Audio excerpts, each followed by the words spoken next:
GTN viewers, meet Steve. Steve works at the GTN Megabase. He does lots of fancy stuff on a computer. He's also a triathlete. But like many, the last couple of years of COVID restrictions and lockdown derailed his triathlon training and racing plans.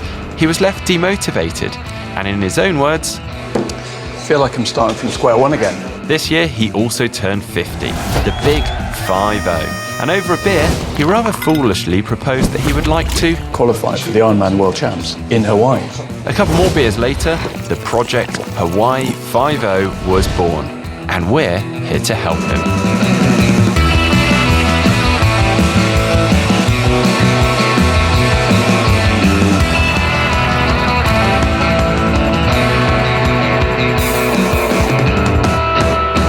Nutrition is the fourth discipline, or you could even argue the first discipline of triathlon. It is, however, often overlooked when it is such an essential part of your training. Now, Steve has his swimming, cycling and running pretty much dialed in, so it is time to address this aspect so he can nail that Ironman preparation. So Steve is going to be getting some help from the professionals at Precision Fuel and Hydration. But before he heads off there, I feel that we need to actually find out from Steve just what his current fueling strategy is. And I think that involves some cake.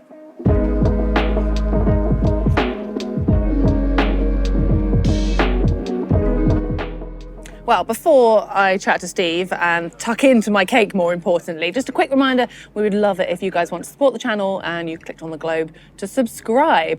Now, I thought, what better place to come and chat about nutrition than with some coffee and cake? Now, Steve apparently has his day-to-day nutrition nailed. We're not judging with the cake, obviously it's all part of the calories. No, not at all. Steve, I want to get straight to the point and find out where you're at the moment with your fueling for both your training and your racing. Like, how do you rate your nutrition plan, if you have such a thing? I'd say it's functional. So, because a lot, say the runs I do might be quite short, so I might not bother. Mm-hmm. And then some of the longer rides, I would maybe take a gel or, a granola bar. But it's not, I wouldn't say there's a structure to it. Do you just eat to hunger then at the moment on a long ride?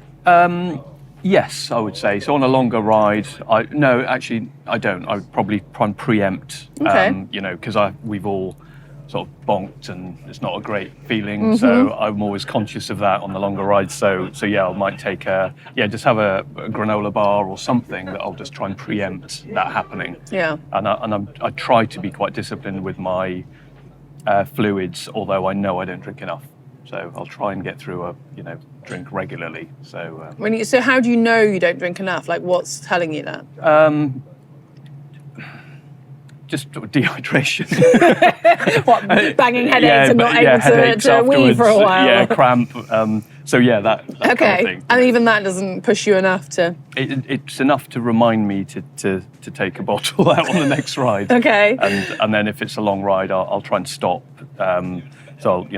I'll have a coffee stop or grab a drink or something. So Hydrate with your flat white. And velvet cake, yeah. Yeah, I mean, I think for long rides, I advise cake. I mean, I'm not sure the nutrition experts will, but we'll talk more about that later. It's an early industry. They've got a lot to learn. Exactly. Now, obviously, you have done races in the past. How have you fueled and hydrated in your previous races, and what's worked? So the shorter, like a sprint, has been, I've kind of blagged it really. Mm-hmm. And when I noticed when the wheels fell off was on my first Ironman distance, and I realised that on the ride, even though I had this, I knew that every hour I would have to do something, or every half an hour I would forget.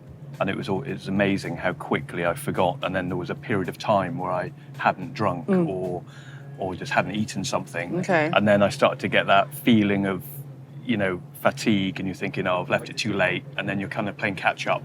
And then the run was just horrible. So yeah, that's probably my worst experience. And then from that's why I'm constantly thinking about hydration, because I definitely didn't drink enough on that very long ride. And actually it was a little bit worrying, because even after the event, I didn't feel right. You can feel it, almost feel it in your kidneys. You thought, I've really stressed my body here.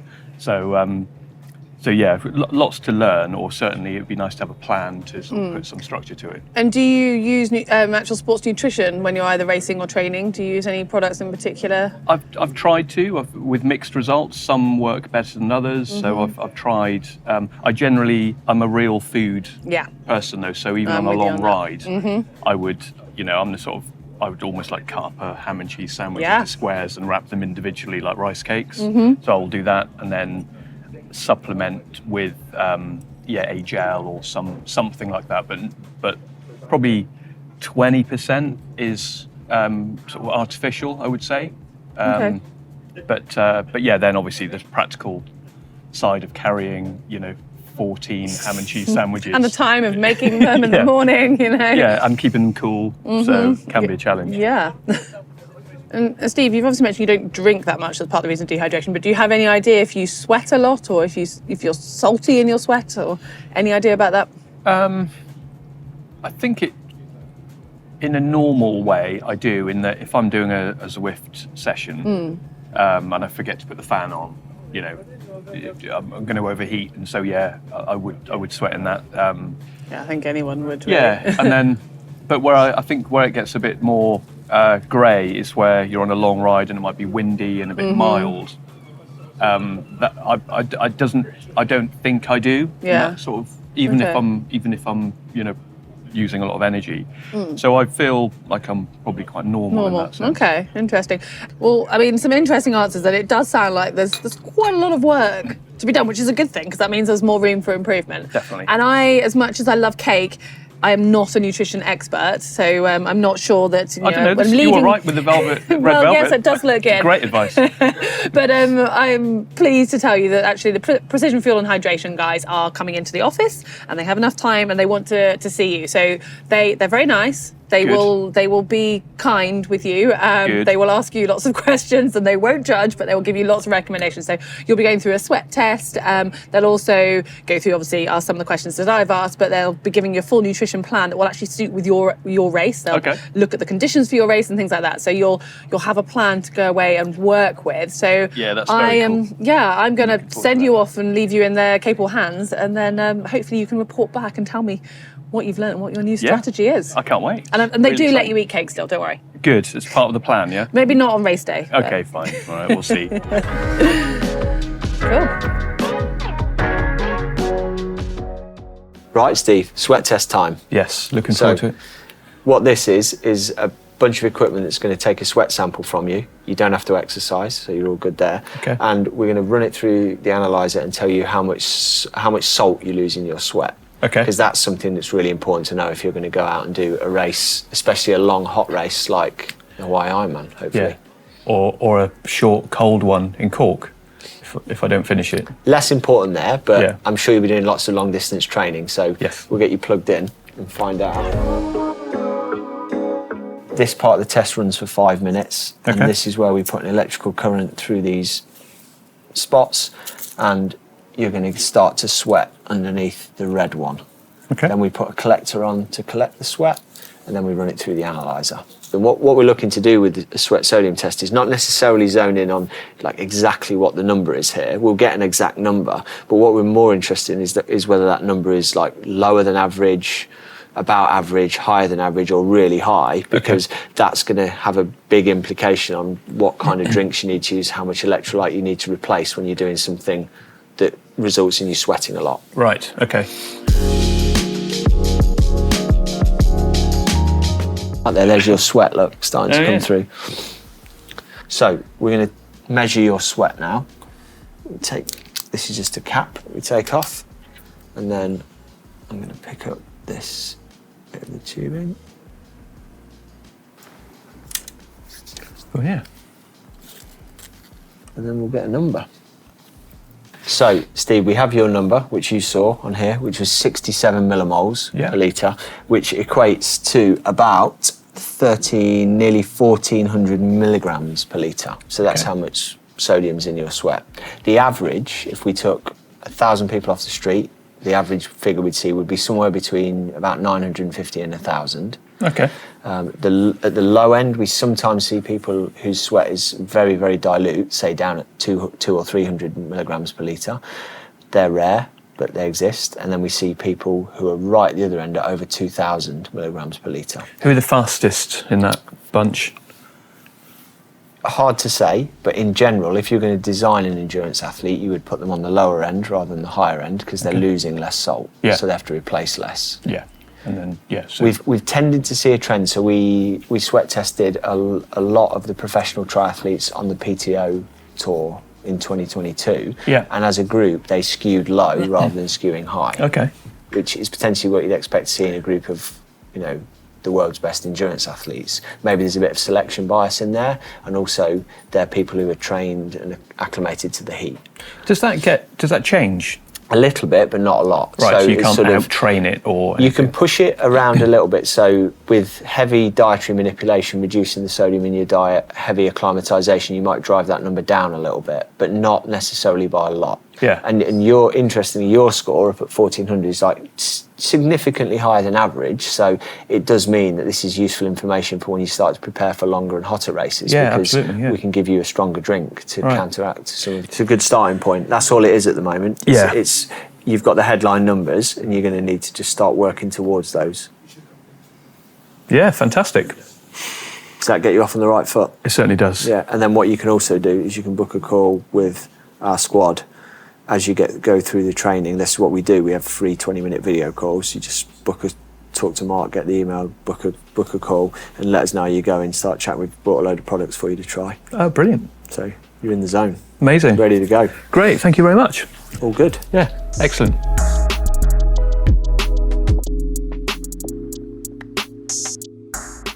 All right, Steve, you've been in there a while chatting away to Andy. I am dying to hear what you've learned. What wise facts he's managed to share with you, the questions you had. Yeah, I mean, there's a lot going on. There's a lot to take in. Right from the initial, just the sweat test itself was a bit of a kind of, just an eye opener. Were you disappointed you didn't have to get sweaty? No, I was comfortable with that, given what we had to go through afterwards. But it was just really interesting because you spend all this time, almost obsessed with what goes into your body, and it just seems such a silly thing to overlook that you don't consider how much salt's leaving your body. So that was really interesting, and then the whole what I'm meant to be putting back into my body was a whole different ball game. To be, yeah. Well, let's start with the sweat then. How much do you sweat, and was it what you expected or thought? I didn't know what to expect, because obviously the moisture you get rid of is not necessarily the level of sodium you get rid of. So I kind of thought I was average. If the average is 700-800, I was actually 1350 or something like that. Okay. So I was up at the top end, which really surprised me because I don't necessarily get cramp. Okay. So so that was a surprise. Yeah. That was the big one that really was a bit of a shocker. Yeah.